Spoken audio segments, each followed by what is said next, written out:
Imagine spending 20 years wondering what happened to someone you loved, never knowing if you'd ever find peace. In 1980, flight attendant Mallory Jensen vanished without a trace, leaving behind questions that haunted everyone who knew her. What was inside that rusted suitcase found 2 decades later? Why did investigators keep one crucial detail hidden from the family? And what final message did Mallory leave behind? What they discovered would shake everything her daughter believed about that terrible day. Before we begin this mystery, leave a comment. What's harder, knowing the painful truth or living with unanswered questions? Mallory Jensen was 34 years old when she disappeared. She had dark hair, kind eyes, and a smile that put nervous passengers at ease. For 8 years, she'd worked for Continental Airways, flying routes across the western United States. Her co-workers described her as reliable, warm, and professional. She never missed a shift. She never caused problems. Mallory was the kind of person you could count on, which made what happened next so hard to understand. On the morning of June 12, 1980, Mallory kissed her 7-year-old daughter Emma goodbye and left for work. She was scheduled to fly from Denver to San Francisco. It was supposed to be a routine day, but Mallory never boarded that plane, and she never came home. When Mallory didn't show up for her flight, the airline called her apartment. No answer. They tried again an hour later. Still nothing. By evening, her supervisor contacted the police. Mallory's car was still parked in her apartment complex. Her purse sat on the kitchen counter. Her uniform hung in the closet. Everything looked normal, except Mallory was gone. Her daughter Emma had been at school that day, then stayed with a neighbor as planned. The neighbor said Mallory had seemed fine that morning, maybe a little tired, but nothing unusual. Police searched the apartment and found no signs of struggle, no broken windows, no forced entry. It was as if Mallory had simply walked out the door and vanished into thin air. But people don't just disappear, do they? Detectives interviewed everyone who knew Mallory. Her ex-husband David said they'd divorced 2 years earlier, but remained on decent terms. He had remarried and moved to Phoenix. He had an alibi for that day. He was at work, and multiple people confirmed it. Mallory's co-workers said she'd seemed normal the week before she disappeared. Maybe a little quieter than usual, one flight attendant recalled, but nothing alarming. Her neighbors hadn't heard anything strange that morning. One elderly woman remembered seeing Mallory leave around 7:30, carrying her usual work bag. She'd waved, and Mallory had waved back. That was the last confirmed sighting. Police checked bus stations, airports, and hospitals. They searched nearby parks and wooded areas. Nothing. It was like Mallory had stepped off the edge of the world. The investigation hit dead ends everywhere detectives turned. Mallory's bank account showed no unusual activity. She hadn't withdrawn large amounts of cash. Her credit cards hadn't been used since the day before she vanished.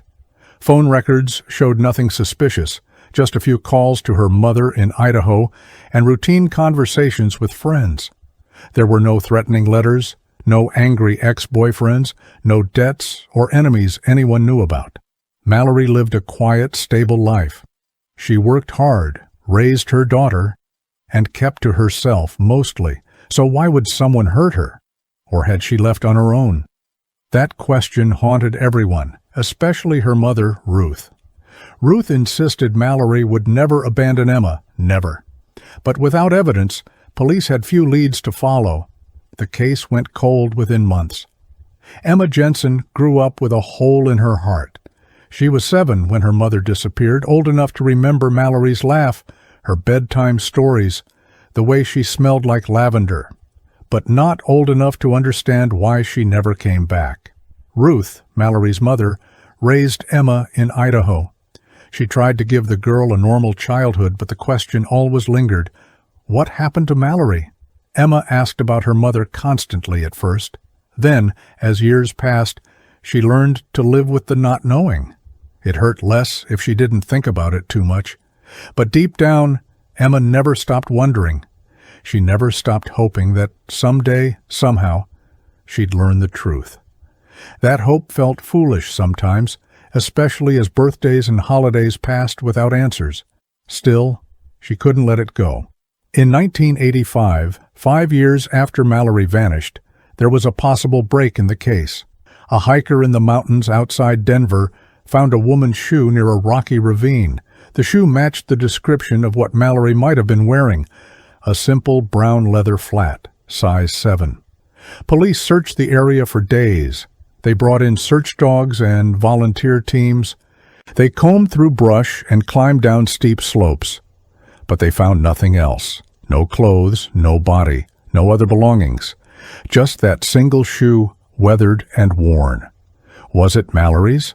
No one could say for certain. Without more evidence, the discovery led nowhere. It gave Emma a flicker of hope, then crushed it again. That's how it always went. Small leads that fizzled out, leaving more questions than answers. The pain of not knowing was worse than knowing the worst. By 1990, 10 years had passed since Mallory disappeared. Emma was 17, preparing for college. She'd learned to live without her mother, though the ache never fully went away. Ruth had kept all of Mallory's belongings in storage, photo albums, clothes, letters, anything that might matter someday. Emma sometimes went through those boxes, searching for clues everyone else had missed. She'd read her mother's journals, looking for hints of trouble or fear. But Mallory's writing was ordinary. Notes about work schedules, grocery lists, plans for Emma's birthday. Nothing unusual. Nothing that explained what happened. Emma wondered if she'd spent her whole life searching for answers that didn't exist. The not knowing had shaped her entire childhood.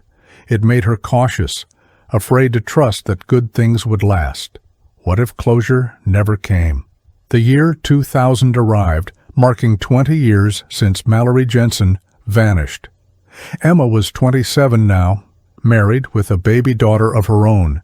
She'd named her Grace, after Mallory's middle name. Ruth was 73, still living in Idaho, still keeping Mallory's memory alive. Neither woman expected anything to change. The case was decades old, buried under thousands of other unsolved mysteries. Then, in March of that year, a phone call came that would change everything. A park ranger in southern Colorado had found something in a remote canyon, something that had been hidden for a very long time. When the ranger described what he'd discovered, Emma felt her heart stop. After 20 years of silence, Mallory was about to speak again. But what she had to say would be harder to bear than the silence ever was. The ranger's name was Thomas Kellerman. He'd been surveying a rugged area near Mesa Verde when he spotted something unusual wedged between two large rocks.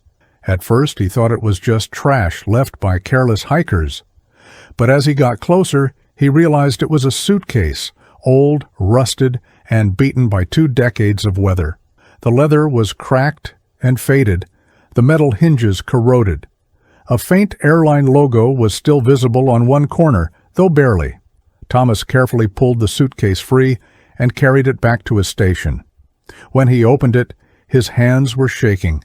Inside were clothes, a few personal items, and something that made his blood run cold, a driver's license with Mallory Jensen's face on it. Thomas immediately called the police. After 20 years, they'd finally found something real, something that proved Mallory had been in that canyon. Detectives rushed to the scene. They examined the area where the suitcase had been found, searching for any other evidence. The canyon was remote, miles from the nearest road. It wasn't a place people stumbled upon by accident. You had to know it was there. The terrain was rocky and dangerous, with steep drops and loose gravel. Getting down into the canyon required careful climbing. Police wondered how the suitcase had ended up there. Had Mallory been there herself? Or had someone else brought it? They searched the surrounding area for weeks, using trained dogs and experienced search teams. They found nothing else. No remains, no other belongings, no signs of what had happened. Just that single suitcase sitting in the rocks like a time capsule. It had survived rain, snow, heat, and wind. And somehow, it had waited 20 years to be found. Inside the suitcase, investigators found several items that painted a strange picture. There were clothes, a pair of jeans, 2 blouses, underwear, socks. All women's clothing in Mallory's size. There was a small toiletry bag with a toothbrush, toothpaste, and a hairbrush. A paperback novel, its pages yellowed and brittle. And tucked into a side pocket, they found a small notebook. The notebook was water-damaged, many pages stuck together or illegible. But some parts could still be read. Mallory had written entries dated just days before she disappeared. The writing was hurried, sometimes hard to decipher. One entry mentioned feeling watched, but not knowing why. Another talked about needing to get away for a while. A third mentioned a name, someone called James, but gave no other details. Who was James? Why hadn't anyone mentioned him before? Detectives reopened Mallory's case with this new evidence. They went back through old interviews looking for any mention of someone named James. They found nothing. No James in her phone records, no James among her co-workers or friends. Ruth, Mallory's mother, didn't recognize the name. Emma had never heard her mother mention anyone by that name. It was as if this person had been completely outside Mallory's known life. Or perhaps he was someone she'd kept secret. The notebook entries suggested Mallory had been planning something, maybe a trip, maybe an escape. But from what? The entry about feeling watched was particularly troubling. Had someone been following her? Threatening her? Police considered the possibility that Mallory had been trying to run from danger. Maybe she'd packed that suitcase intending to leave town. But if so, why hadn't she taken Emma with her? The discovery of the suitcase raised more questions than it answered. If Mallory had been in that canyon, what was she doing there? It was hours away from Denver, in a remote area most people never visited. Had she gone there voluntarily, or had someone taken her? The location suggested this wasn't random. Someone had known about that canyon, had chosen it deliberately.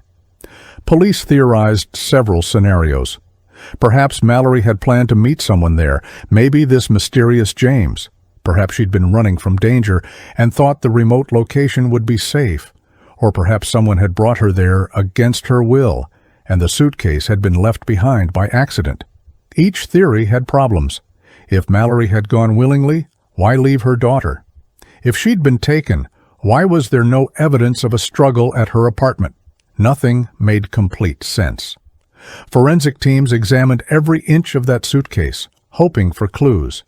They found fingerprints, but most were too degraded to identify after 20 years of exposure.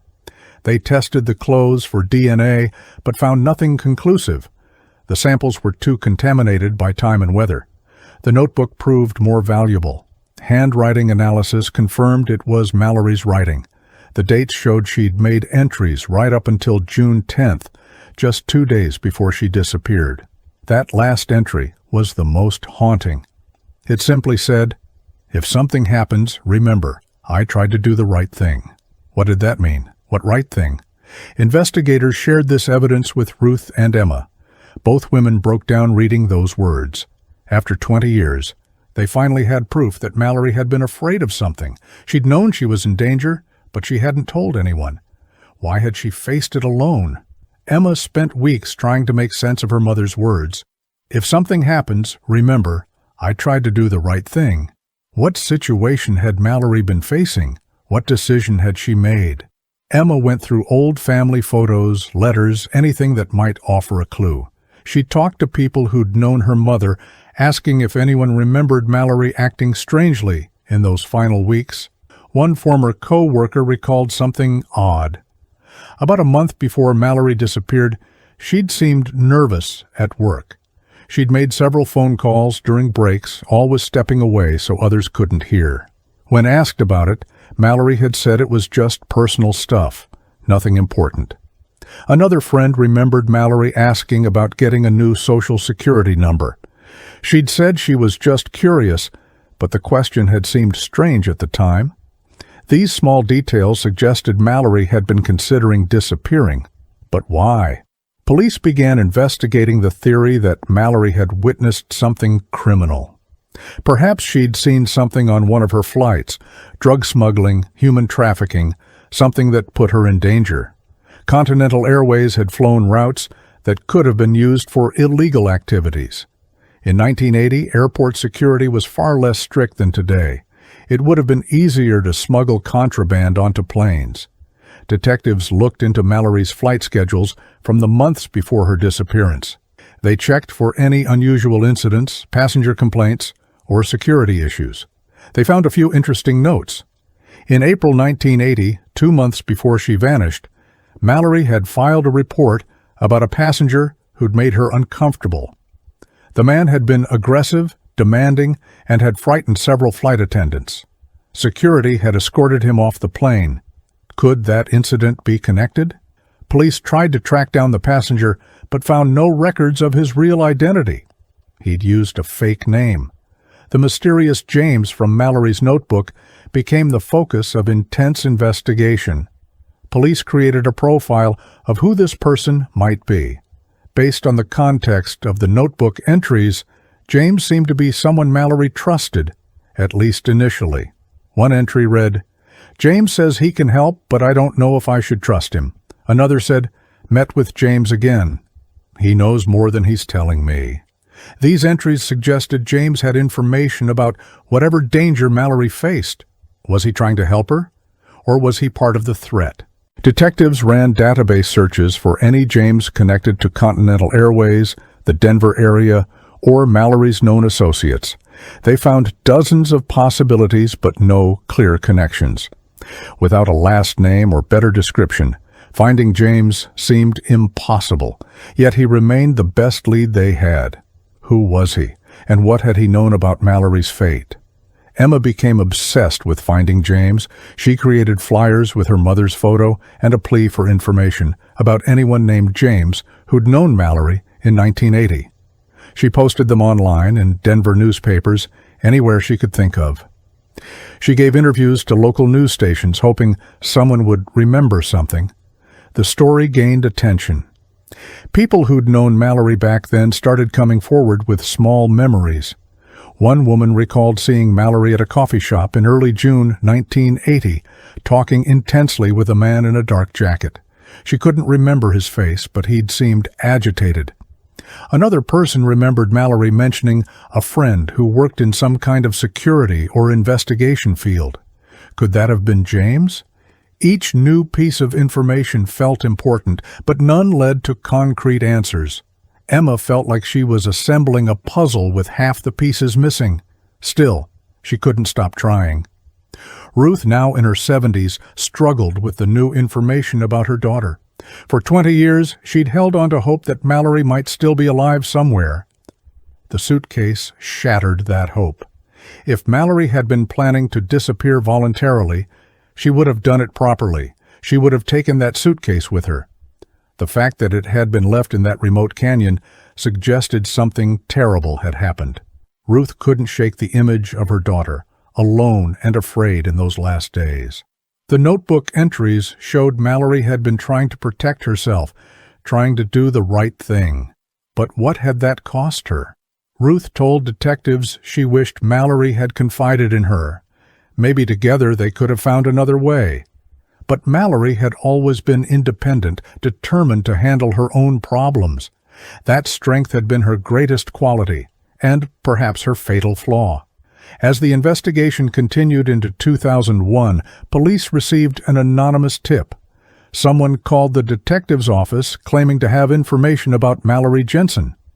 The caller wouldn't give a name but said they'd known Mallory in 1980 and felt guilty for staying silent all these years.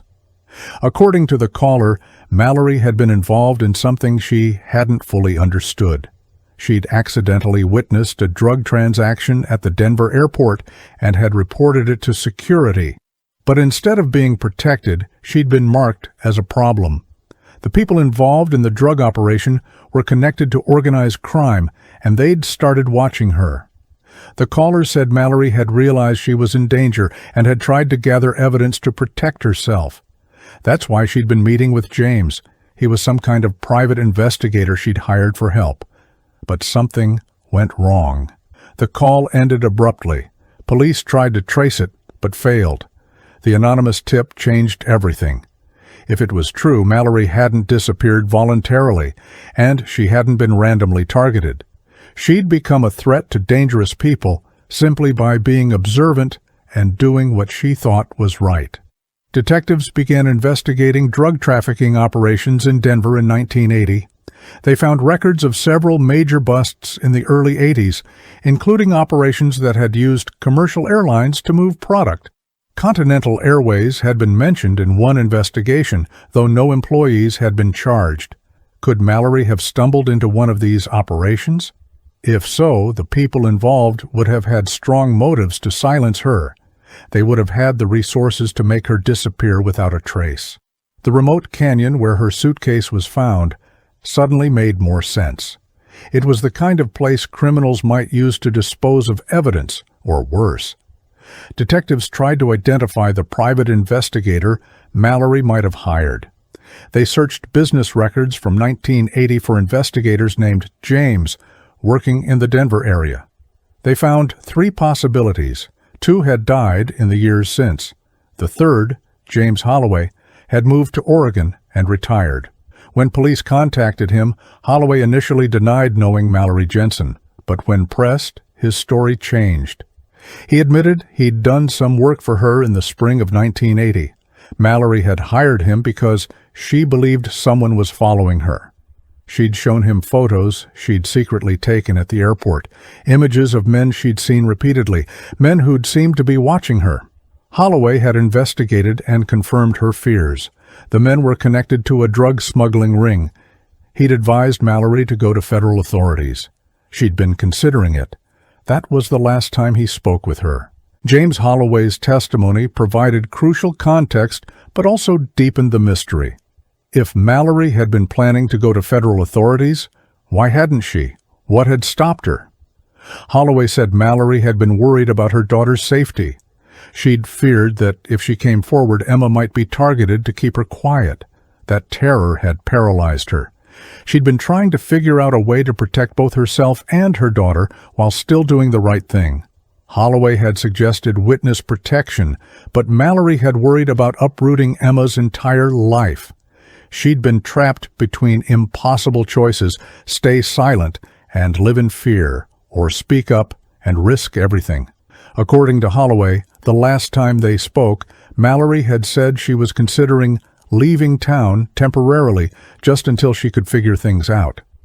She'd talked about going somewhere remote, somewhere she could think clearly.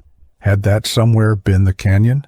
The pieces were starting to fit together, but the picture they formed was heartbreaking.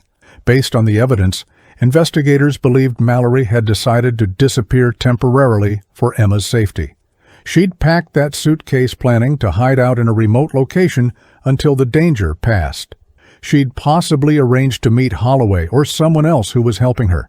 But something had gone wrong. Either the people tracking her had discovered her plans, or someone had betrayed her. The suitcase suggested she'd made it to the canyon, but possibly hadn't stayed there long. Or perhaps she'd been intercepted on her way there.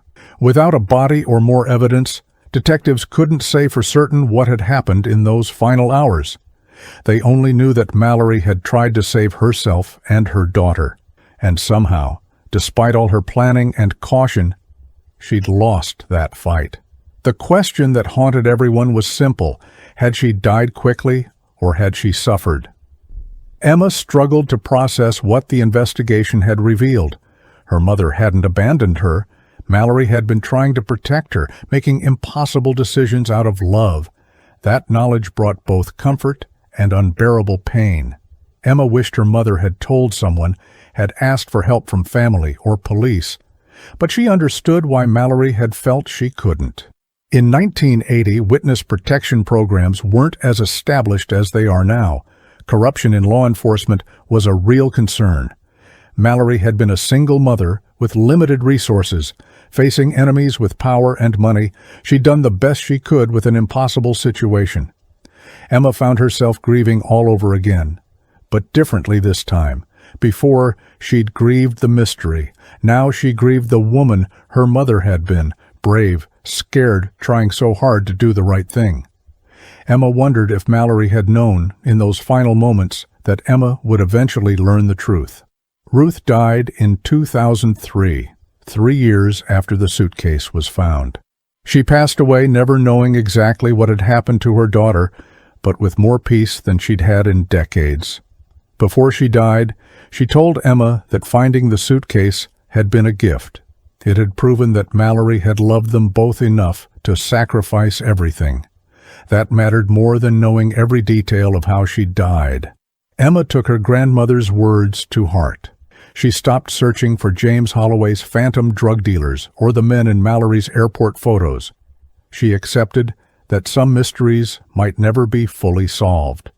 What mattered was understanding who Mallory had been, a woman who'd seen something wrong and couldn't ignore it, even when silence would have been safer.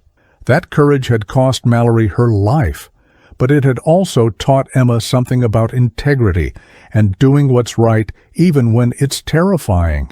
In 2005, there was one more development. A hiker found human remains in a ravine about 3 miles from where Mallory's suitcase had been discovered. The remains were badly degraded, only bones scattered by animals and weather over the years.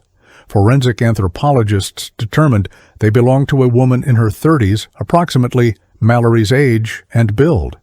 DNA testing was attempted, but the samples were too degraded for a definitive match using the technology available at the time. Dental records were incomplete. Mallory's dentist had closed his practice in the 1980s, and many records had been lost. Investigators believed the remains were likely Mallory's, based on the location and physical characteristics. But they couldn't say with absolute certainty. Emma was given the option to have the remains buried as her mother's. She chose to do so. Whether or not they were definitively Mallory's, Emma felt her mother deserved a resting place. The funeral was small and quiet. Emma, her husband, and a few of Mallory's old friends gathered to remember a woman who'd been gone for 25 years. They placed a simple headstone with Mallory's name, birth year, and the year she'd disappeared. Below that, Emma had added 4 words. She tried to do the right thing. Those words, taken from Mallory's final notebook entry, captured everything Emma wanted people to know about her mother. Mallory hadn't been perfect. She'd made mistakes, misjudged situations, perhaps trusted the wrong people. But when faced with something wrong, she'd tried to act with integrity. That choice had cost her everything, her life, her daughter's childhood, decades of moments they should have shared. Standing at that grave, Emma felt the weight of all those stolen years. She also felt gratitude that the mystery, if not fully solved, was at least understood. Her mother hadn't left her. She'd been taken from her. Emma began speaking publicly about her mother's story. She gave talks at community centers and schools about the cost of doing the right thing, about courage in the face of danger, and about the families left behind when someone disappears. She emphasized that cold cases weren't just files in dusty boxes. They were people's mothers, daughters, sisters, brothers. Each unsolved case represented a family still searching for answers, still living with that terrible not knowing. Emma advocated for better resources for families of missing persons and improved databases for tracking cold cases. She wanted Mallory's story to mean something beyond their family's private grief. If her mother's death could inspire better systems to help others, then perhaps some good could come from the tragedy. Emma also worked with organizations that supported children of missing parents, understanding intimately how that loss shaped a child's entire life. It was her way of honoring Mallory's memory. As years passed, technology improved. In 2015, Emma learned about advances in DNA testing that might allow analysts to extract usable samples from degraded remains. She contacted the lab that had stored samples from the bones found in 2005. Would they be willing to try again with newer techniques? The lab agreed. Several months later, Emma received a call. The new testing had produced results. The remains were definitively Mallory's. After 35 years, they finally had scientific confirmation. Emma felt a strange mix of emotions. Part of her had hoped irrationally that those bones belonged to someone else, that Mallory might still be alive somewhere. But the larger part felt relief. Now they knew. There was no more ambiguity, no more wondering. Mallory had died in that canyon, probably in June of 1980. She'd been there all along, just 3 miles from where her suitcase lay hidden between the rocks. The confirmed identification prompted police to reopen the investigation one more time. They used modern forensic techniques to examine the remains more thoroughly. What they found was difficult for Emma to hear. Mallory's bones showed signs of trauma consistent with a fall from a significant height. The canyon had steep cliffs in several places. Investigators theorized that Mallory might have fallen or been pushed from one of those cliffs. They found no evidence of gunshot wounds or other obvious violence. The fall itself had likely killed her. Whether she'd fallen accidentally while trying to hide or had been thrown by someone pursuing her, they couldn't determine. Both scenarios seemed possible. What the evidence did suggest was that death had probably come quickly. That small mercy meant something to Emma. Her mother hadn't suffered for days alone in the wilderness. Whatever had happened, it had ended relatively fast. That knowledge didn't ease the grief, but it removed one particular horror from Emma's imagination. Modern investigators also took another look at the drug trafficking angle. They reviewed federal cases from the early 1980s looking for any connections to Mallory's disappearance. What they found was frustrating. Several major players from that era's drug operations were dead or in prison, unable to provide information. Others had disappeared into witness protection themselves or had fled the country. The organized crime network that had operated through Denver in 1980 had been largely dismantled by the mid-1980s through various federal investigations. But detailed records of who had worked for them, who had done their dirty work, had been lost or sealed. Without someone to testify or detailed documentation, police couldn't definitively prove that Mallory had been murdered by drug traffickers. They strongly suspected it, but suspicion wasn't enough for charges. The case remained officially unsolved, though police believed they understood what had likely happened. That distinction mattered legally, but meant little to Emma. She knew her mother had been killed for trying to do the right thing. James Holloway, the private investigator, died in 2017. Before his death, he gave one final interview about Mallory Jensen. He expressed deep regret for not doing more to protect her. Holloway said he'd advised her to go to federal authorities, but he hadn't insisted strongly enough. He'd underestimated how dangerous the situation was. Looking back, he believed he should have gone to the FBI himself, even without Mallory's permission. Maybe that would have saved her life. But in 1980, he'd respected her wishes and her fears about Emma's safety. That decision had haunted him for nearly 40 years. Holloway also revealed one detail he'd never told police before. Mallory had called him on June 11, 1980, the day before she disappeared. She'd said she was going to meet someone who claimed to have information that would make her safe. She hadn't said who or where. Holloway had a bad feeling about it and had told her not to go alone, but Mallory had been desperate. She'd stopped listening to caution. That revelation, that Mallory had gone to meet someone, changed the investigative theory slightly. Perhaps she hadn't been planning to hide out in the canyon at all. Perhaps someone had lured her there with promises of help or information. The suitcase suggested she'd been planning to leave for a while, but maybe the meeting had been first. Maybe whoever she'd trusted to help her had betrayed her instead. This scenario made the most sense given the evidence. Mallory had packed her things, intending to leave town after this one final meeting.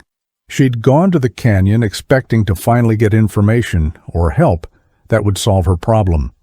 Instead, she'd found someone who either worked for the people threatening her or had decided she knew too much to live. The fall from the cliff might have been staged to look like an accident, or it might have been an easier method than other forms of murder. Either way, Mallory's trust had been her downfall. Emma is now in her 50s.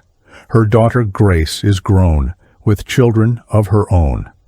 Emma sometimes tells her grandchildren about their great-grandmother Mallory, the brave flight attendant who stood up for what was right. She shows them the photo of Mallory in her uniform, smiling, young, and full of hope. She tells them how Mallory loved flying, loved helping people, loved her daughter more than anything in the world.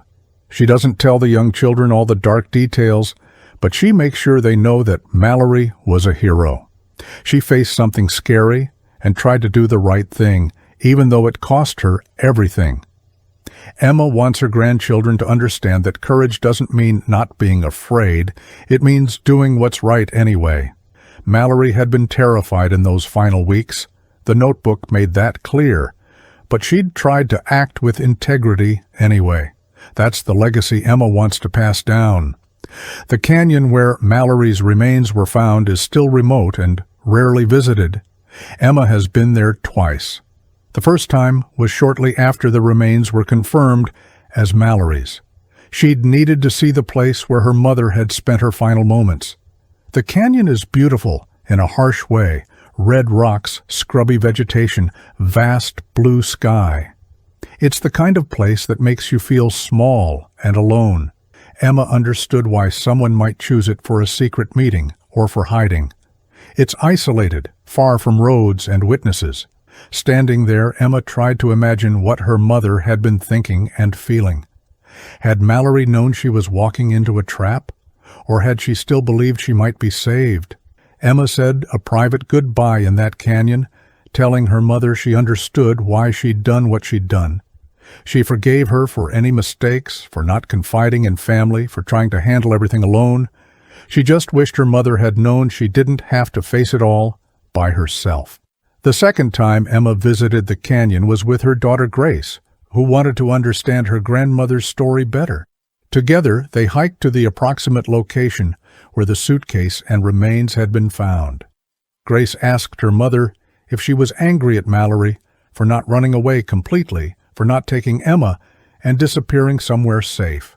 Emma thought carefully about the question. She explained that Mallory had been caught between impossible choices. Running away would have meant giving up her job, her life, maybe even her identity. It would have meant raising Emma in constant fear, always looking over their shoulder. Mallory had tried to find a solution that would let them keep their normal life while still doing what was right. That gamble had failed, but Emma understood why her mother had tried. Grace nodded, processing this. Then she asked the question that had haunted Emma for decades. What would Emma have wanted her mother to do differently? Emma answered honestly. She would have wanted her mother to tell someone, family, police, anyone who could help. She would have wanted Mallory to understand that Emma would rather live in fear with her mother than grow up without her. Security and safety matter, but so does having your mother there to tuck you in at night, to help with homework, to teach you about life. Emma had grown up without all of that. She'd managed, but she'd always felt the absence. Looking back, Emma believes Mallory made the wrong choice by facing the danger alone. But she also recognizes that Mallory was doing what she thought was best for her daughter. That's what parents do. They try to protect their children, even when that protection costs them everything. Mallory had believed that staying silent would keep Emma safe. She'd been wrong, but her intentions had been pure. Emma has made peace with that. She wishes things had been different. But she understands her mother's heart. More than 40 years have passed since Mallory Jensen walked out of her apartment and never came home. The case is officially closed now, though technically unsolved. No one was ever charged with her death. The people who likely killed her are probably dead themselves by now, or old and beyond justice. Emma knows she'll never have the satisfaction of seeing someone held accountable for taking her mother away. That truth is hard to accept, but acceptance is part of healing. She focuses instead on what she does have, the knowledge of who her mother was, what she stood for, and why she made the choices she did. The rusted suitcase that was found in 2,000 sites in Emma's home now, returned by police after the investigation concluded. It's weathered and worn, a silent witness to tragedy. But to Emma, it represents something more. It represents her mother's courage and her desperate hope that somehow things would work out. That hope didn't save Mallory, but it gave Emma something to hold on to during all those years of not knowing. And sometimes, Emma thinks, hope is the only thing strong enough to carry us through the darkest times. She wishes her mother had been able to hold on long enough to see that truth. But perhaps in those final moments in the canyon, Mallory had known that Emma would be okay eventually. Perhaps she'd known that love survives even when everything else is lost. Today, when Emma looks at photos of her mother, young, smiling, full of life, she doesn't feel the overwhelming grief she once did. Instead, she feels a quiet sadness mixed with pride. Mallory Jensen tried to stand against something wrong, even when it would have been easier and safer to look away. She'd seen something criminal and couldn't pretend she hadn't. That moral clarity cost her everything, but it also defined who she was. Emma thinks about all the people who go missing each year, all the families left wondering what happened to someone they loved. She thinks about the questions that never get answered, the mysteries that remain forever unsolved. Her family was luckier than most. They eventually found pieces of the truth, enough to understand what had likely happened. But that partial truth came with its own pain. Sometimes Emma wonders if not knowing might have been easier. At least then, hope could survive. At least then, she could imagine her mother was alive somewhere, happy, thinking about the daughter she'd had to leave behind. But no, Emma pushes that thought away. Knowing is better. Even painful truth is better than comfortable lies. Her mother taught her that, even if the lesson came at a terrible price. Mallory had chosen truth and integrity over safety. She'd paid for that choice with her life, but she'd also left behind a legacy that Emma tries to live up to every day. When Emma faces difficult decisions, when staying silent would be easier than speaking up, she thinks about her mother. She thinks about a 34-year-old flight attendant who saw something wrong and couldn't look away, who tried to do the right thing even when she knew it might destroy her. That courage lives on in Emma, in Grace, in the grandchildren who carry Mallory's name. The rusted suitcase sits on a shelf in Emma's study, a reminder that some journeys never reach their intended destination. Inside it, she's placed copies of Mallory's notebook, the photos from the investigation, and letters she's written to her mother over the years. Things she wishes she could have said, questions she wishes she could have asked. Emma adds to those letters sometimes, usually on Mother's Day or Mallory's birthday. She writes about her life, about Grace and the grandchildren, about the world Mallory never got to see. It's a one-sided conversation, but it brings Emma comfort. It makes her feel connected to the mother she barely had time to know. The canyon in Colorado still stands, unchanged by the tragedy that occurred there decades ago. Wind still whistles through the rocks. Ravens still circle overhead. The earth doesn't remember or mourn. Only people do that. Only the ones left behind carry the weight of what was lost. Emma knows that somewhere in those rocks and ravines, her mother spent her final moments. She knows Mallory was probably scared, probably realized too late that she'd been betrayed. Emma hopes it was quick. She hopes her mother's last thoughts were of Emma, of the life they'd built together, of the love that had always been there, even when everything else fell apart.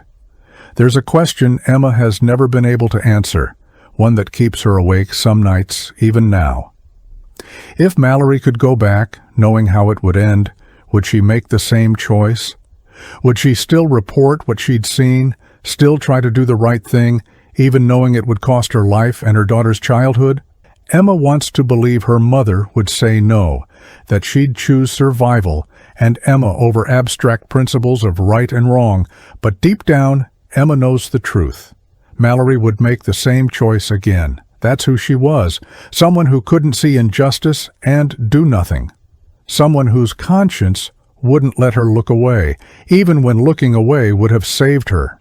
That moral certainty is both Mallory's greatest strength and her fatal flaw. It's the thing Emma admires most about her mother, and the thing she resents most. Because that certainty took Mallory away from her. It left Emma to grow up with a grandmother instead of a mother, with questions instead of answers, with absence instead of presence.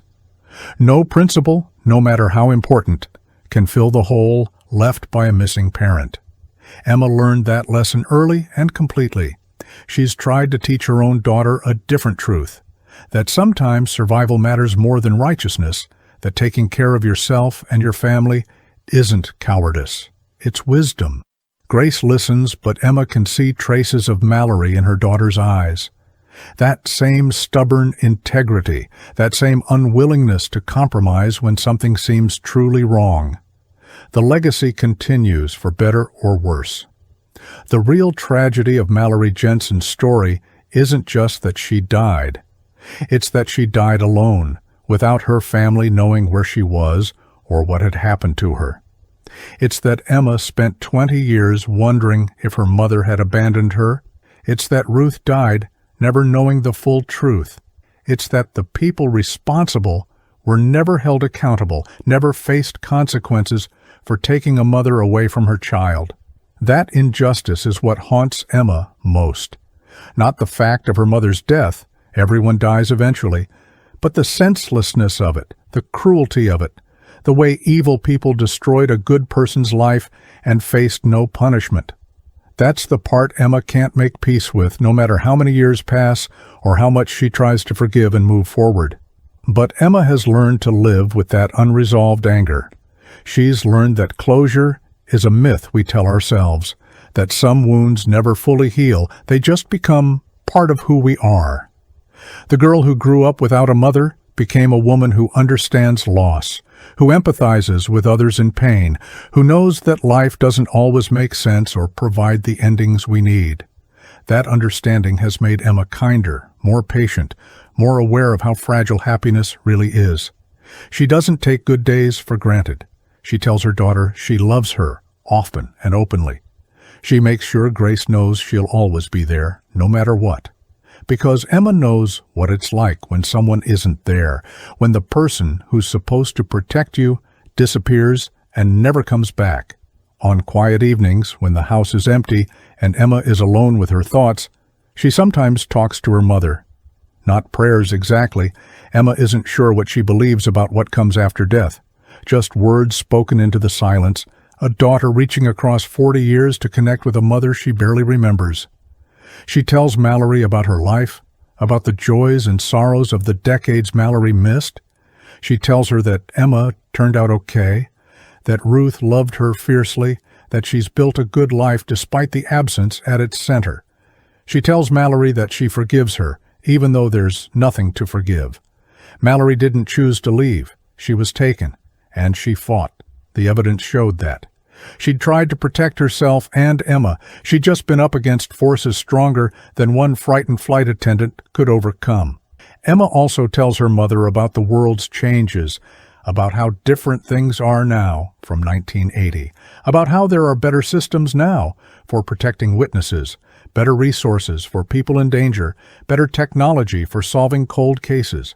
She wants Mallory to know that her death, while it didn't lead directly to justice in her case, contributed to a larger conversation about protecting people who report crimes.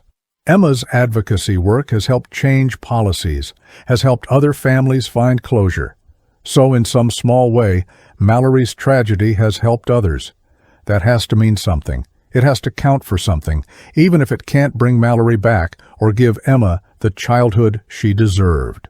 The photograph that started this story, the image of Mallory in her flight attendant uniform, smiling at the camera, sits in Emma's living room now.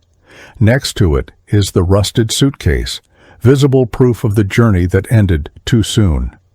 Visitors sometimes ask about them, and Emma tells a shortened version of the story. She talks about her brave mother who did the right thing, about the mystery that took 20 years to partially solve, about the suitcase that finally provided answers. She doesn't mention all the pain, all the sleepless nights wondering, all the grief that still surfaces at unexpected moments. Some parts of the story are too private, too raw to share with strangers. Those parts belong to Emma alone, her inheritance from a mother who died trying to protect her. And so the story of Mallory Jensen remains incomplete. We know she disappeared in June 1980. We know she'd witnessed something criminal and was afraid for her safety. We know she tried to do the right thing, even when it put her in danger. We know she loved her daughter more than anything. We know she packed a suitcase planning to temporarily disappear until the danger passed. We know she went to a remote canyon in Colorado, possibly to meet someone who had promised help. We know she died there, likely from a fall, though whether accidental or deliberate, we'll never be certain. We know the people responsible were never caught, never punished. We know her daughter grew up without her, and we know that 45 years later, Emma still misses her mother every single day. What we don't know is what Mallory was thinking in those final moments. We don't know if she realized she'd been betrayed or if death came too quickly for that understanding. We don't know if her last thoughts were of Emma, of regret, of fear, or of something else entirely. We don't know exactly who killed her or why they chose that particular canyon, that particular method. We don't know if justice will ever be served, even posthumously. Those unknowns will remain forever, gaps in the story that can never be filled. And maybe that's appropriate. Maybe some mysteries are meant to stay mysteries, reminding us that we don't control everything, that some questions never get answered, that life rarely provides the neat conclusions we crave. Emma has made peace with that uncertainty, or at least learned to live alongside it. She's built a full life despite the absence at its center. She's found happiness, love, purpose. But on certain days, Mother's Day, Mallory's birthday, the anniversary of that June day in 1980, Emma feels the loss as sharply as ever. Time doesn't heal all wounds. It just teaches you how to carry them more gracefully. Emma carries her mother's memory with quiet dignity, honoring Mallory not through grief, but through living a life of integrity and courage. She tries to be the kind of person her mother was, someone who stands up for what's right, even when it's difficult. But she's also learned from her mother's mistakes. She doesn't face danger alone. She asks for help when she needs it. She protects herself and her family first, principles second. Because in the end, that's what Mallory would want. She didn't sacrifice herself so Emma could do the same. She sacrificed herself hoping Emma would survive and thrive, that her daughter would have the long, happy life Mallory didn't get to live. And Emma has done that. She's lived for both of them, for herself and for the mother who never got to see her graduate, get married, have children, grow old. Every joy in Emma's life is also Mallory's. Every accomplishment a tribute to the woman who gave her life. That's how Emma honors her mother's memory, not through constant mourning, but through living fully, loving deeply, and trying to leave the world slightly better than she found it. The rusted suitcase stands as a monument to one woman's courage and the price she paid for doing what she believed was right. It reminds us that heroism doesn't always come with recognition or reward. Sometimes it comes with only loss and heartbreak and families left behind to make sense of senseless tragedy. But it also reminds us that integrity matters, that some people will choose principle over safety, that moral courage exists even when no one's watching, and even when the cost is impossibly high. Mallory Jensen was one of those people. And though her story ended in a canyon in Colorado 45 years ago, her legacy continues in the daughter who survived her and the grandchildren who carry her name and her spirit forward into a future she never got to see. If you're listening to this story and you've experienced something similar, if you've lost someone to violence or crime or unexplained disappearance, know that you're not alone. Know that the pain you carry is real and valid, and that healing doesn't mean forgetting. It means learning to hold both the grief and the love simultaneously, honoring what was lost while still embracing what remains. Emma wishes she could tell every person who's lost someone that it gets easier, but that would be a lie. It doesn't get easier. You just get stronger. You learn to carry weight you never imagined you could bear. And somehow, impossibly, you keep going. Because that's what the people we lost would want for us. They'd want us to live, to find joy even in the shadow of tragedy, to build meaning from their memory. Mallory Jensen vanished on June 12, 1980. 20 years later, a rusted suitcase revealed part of her story. But the most important parts, her love for her daughter, her courage in facing danger, her desperate hope that somehow everything would work out, those weren't in the suitcase. Those live on in the people who remember her, in the daughter who became a mother and grandmother herself, in every person who hears this story and decides to honor Mallory by doing the right thing even when it's hard. That's the real legacy of a woman who disappeared 45 years ago. Not the tragedy of her death, but the enduring power of her example. Some people leave footprints that time never quite erases. Mallory Jensen is one of them. And Emma? She's still here, still carrying her mother's memory, still wishing she could have one more conversation, one more hug, one more chance to say I love you, and hear it said back. But she's also at peace, as much as anyone can be, when living with this kind of loss. She knows her mother loved her. She knows Mallory tried to protect her. She knows the story, incomplete as it is, and she's chosen to make meaning from it rather than letting it define her in darkness. That choice to live fully despite the shadow of tragedy might be Emma's greatest act of courage. And perhaps, wherever Mallory is now, she knows that her daughter turned out just fine. That the little 7-year-old girl she kissed goodbye in June 1980 grew into a strong, compassionate woman who honors her mother's memory by living with integrity and love. The mystery of what exactly happened in that canyon may never be fully solved. But the story of Mallory Jensen's life, her courage, and her enduring love for her daughter, that story is complete. And it's one worth remembering. This missing person case reminds us why cold case investigations matter and why unsolved mysteries continue to captivate us. Stories of people who vanished without a trace, like disappearance cases that remained unsolved for decades, reflect real struggles families face when someone goes missing. True crime documentaries and missing persons cold cases teach us about resilience, the search for answers, and the impact of mysterious disappearances on those left behind. Whether it's famous missing person cases or lesser-known vanishing stories, each disappearance investigation carries profound human weight. These suspenseful real stories about disappeared persons show us that some mysteries leave lasting impressions, and the search for truth never truly ends.